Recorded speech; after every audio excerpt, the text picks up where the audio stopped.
Welcome back. We're going to pick it up where we left off, and we're on slide 30. And so as I mentioned last time at the end of the last lesson, some of the demolition material that were used by U.S. troops to sort of try to blast breaches into the shingle and through barbed wire that the Germans had placed, one particularly effective was known as the M1A1 Bangalore torpedo. The Bangalore torpedo. It consisted of 10 5-foot sections of explosive-filled metal pipes connected to each other by metal connecting sleeves. And as a soldier would approach the obstacle to be destroyed, he would basically connect the pieces as he crawled along the beach, and you would end up with, if you think of 10 5-foot sections, you got a 50-foot long pole filled with explosives. And at the very base of it was a fuse igniter where you would pull it, and it would detonate in sections, and it would blow through obstacles, barbed wire, and so forth and so on. Next slide. Eventually, Allied troops were able to secure all 5 landing beaches, and specialized artificial harbors called mulberries, this was really a stroke of genius in engineering for the Allies, were constructed, were floated in, and set up to create a port or a harbor for the massive supplies that would need to be brought in. Next slide. Once the Americans began to forge inland, they encountered fierce German resistance in the hedgerow country that was called the bocage. That's a French word. And it seemed like every French field was bordered by these thick, tall banks of hedges that were sometimes 10 feet high. And it proved ideal hiding places for the Germans. But American ingenuity was at its height as special tanks were constructed with steel beams welded to the front to act like a makeshift bulldozer that would cut through that thick foliage. The city of Saint-Lô, which was crucial to the eventual capture of the vital port of Cherbourg, was taken by around July 18th, which set the stage for General Omar Bradley to commence Operation Cobra, which was the breakout, the code name for the Allied breakout into the interior of France. Next slide.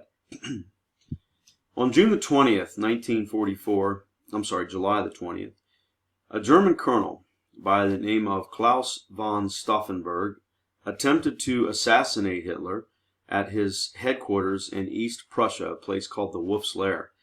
And Colonel Stauffenberg used a briefcase bomb, but the briefcase was inadvertently moved behind a massive oak table leg in the Führer's conference room. So the way this worked was Colonel von Stauffenberg made an excuse to be at this high-level meeting at the Wolf's Lair. He went into the restroom and he opened the briefcase and armed it with a time-delayed mechanism, and then he went into the conference room and he set the briefcase down underneath the table close to where Hitler would be standing. The table was this heavy oak table with these massive oak legs, and somehow or other, someone kicked it or moved it a little bit away from Hitler. Once Stauffenberg put it down, he made an excuse that he had to leave for a phone call.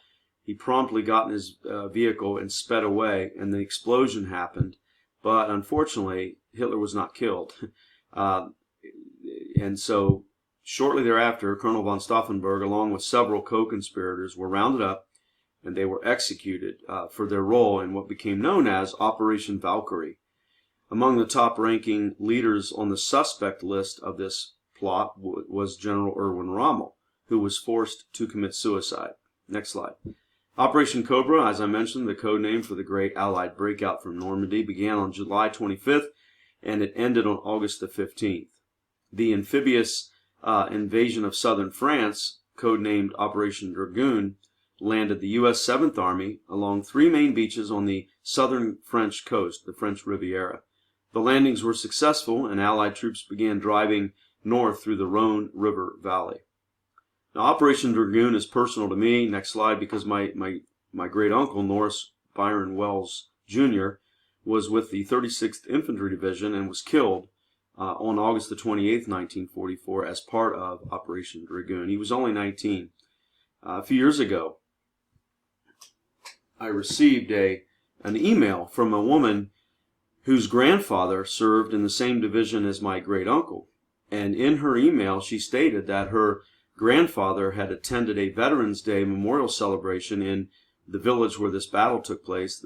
It's a village called Monte Lamar.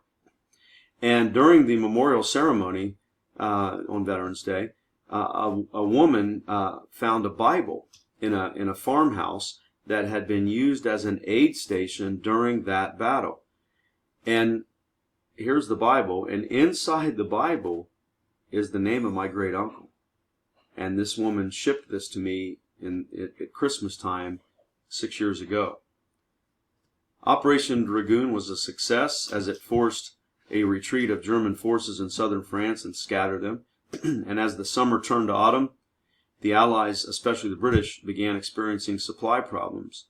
And much like Hitler during Barbarossa, they had simply outpaced their own supply lines. Next slide. To remedy this, General Montgomery proposed to General Eisenhower a bold plan to execute a daytime airborne drop in Holland to secure vital bridges. Eisenhower agreed, and on September the 17th, 1944, Operation Market Garden began. 3 airborne divisions, 2 from the Americans and 1 British, would drop behind enemy lines in the daytime and secure a series of river crossings all the way to the Rhine River. Now, in retrospect, Market Garden was a colossal failure, and it showed the Allies that they were not quite ready to end the war in 1944. Next slide. On December 16, 1944, Hitler pulled out his very last straw, and he launched a massive surprise counteroffensive through the Ardennes forest region, the same area that Manstein, Operation Sickle Stroke, if you'll remember, with the goal of recapturing the vital port of Antwerp in Belgium. And this became known as Operation Watch on the Rhine, but it's more commonly known as the Battle of the Bulge, because the Allied front line bulged inward on various wartime maps. For about 40 days, fierce resistance around the Belgian town of Bastogne. You can see the road sign up there on my wall, Bastogne, blocked German access to 7 key roads that they had counted on for access. Finally, General Patton's Third Army and Montgomery's forces linked up and achieved a decisive Allied victory. Next slide. The day after the Battle of the Bulge began, a German SS company led by Lieutenant Colonel Joachim Piper encountered American troops from the 285th Field Artillery Observation Battalion. And next slide, after a light battle, the American troops surrendered, and 84 of these men were subsequently murdered by Piper's SS troops, even as they tried to surrender. And this became known as the Malmedy Massacre. Piper was sentenced to 12 years in prison for his role in the tragedy and was murdered in 1976 when someone firebombed his home. Next slide. For the remainder of early 1945, the Germans retreated back to Berlin as Americans and Russians raced each other to see who could reach Berlin first in what became the Battle of Berlin. The Russians won this race and reached the city around April the 20th, 1945. Next slide. On April the 30th, 1945, Hitler and his wife of only a few hours, a woman by the name of Eva Braun, committed suicide in Hitler's underground bunker in Berlin. 7 days later, Admiral Karl Dönitz unconditionally surrendered on Germany's behalf, and the war was over in Europe. And on May the 8th, VE Day was declared, Victory in Europe Day. Celebrations erupted, next slide, throughout the world. From Moscow to Los Angeles, people cheered. In the United Kingdom, more than 1 million people celebrated in the streets to mark the end of the European part of the war. In London, crowds massed at Trafalgar Square and up to the Mall to Buckingham Palace, where King George VI and Queen Elizabeth, accompanied by Winston Churchill, appeared on the balcony of the palace before cheering crowds. Interestingly, Princess Elizabeth, who would become Queen Elizabeth II, the reigning Queen of England, and her sister, Princess Margaret, were allowed to wander around the crowds in disguise to take part in the celebrations. In the United States, the victory happened on President Harry Truman's 61st birthday, and he dedicated the victory to the memory of his predecessor, Franklin D. Roosevelt, who had died of a cerebral hemorrhage less than a month earlier on April the 12th. Flags remained at half-staff for the remainder of a 30-day mourning period. Truman said of dedicating the victory to Roosevelt's memory and keeping the flags at half-mast that his only wish was to, quote, that Franklin D. Roosevelt had lived to witness this day. Later that day, Truman said that the victory made it his most memorable birthday.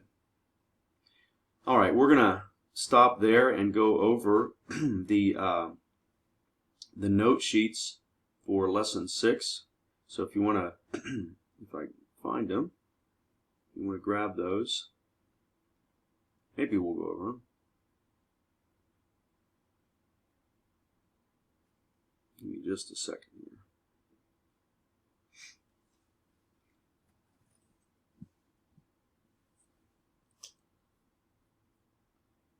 Okay, well, I can't find them. Oh, there they are. They just came through. So, this will be Lesson 6, Fortress Europe and VE Day, the invasion of Fortress Europe. Number 1, General Eisenhower was appointed commander of SHAEF. Number 2, Erwin Rommel was tasked with overseeing the defense of the Atlantic Wall. Number 3, Albert Speer was in charge of Organization TOT, T-O-D-T, a German construction firm.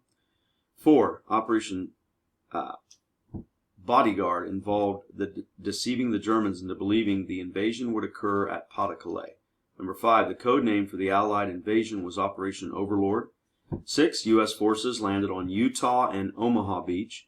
7, Canadian forces landed at Juno Beach. 8, British forces landed at Gold and Sword Beach. Number 9, Andrew Higgins developed the Higgins boat. And by the way, an easy way to remember the beaches in order is a little phrase that I made up called, and it goes like this. You ought to go jump on your sword. You ought to go jump on your sword. U, Utah. O, Omaha. Go. So you, oughta, Omaha. Go, that's Gold. Jump, Juno, on your sword, Sword Beach. And so just a easy way to remember those 5 beaches. Number 10, mulberries were artificial harbors brought in to unload equipment. 11, Colonel Klaus von Stauffenberg was implicated in Operation Valkyrie. 13, Phase 3 of Operation Overlord involved the sea lift of troops and equipment across the English Channel to establish a lodgment on the beaches and was known as Operation Neptune. 13, the Allied airborne invasion of Holland was codenamed Operation Market Garden. 14, the German surprise counterattack in December of 44 was through the Ardennes forest and is known as the Battle of the Bulge. 15, Joachim Peiper led his men to murder 84 U.S. soldiers at Malmedy. 16, Karl Dönitz signed the unconditional surrender of Germany on May the 7th, 1945. Number 17, the 2 U.S. airborne divisions that parachuted into Normandy on June the 5th were the 101st and the 82nd. 18, the Germans assumed Pas-de-Calais. That's P-A-S-D-E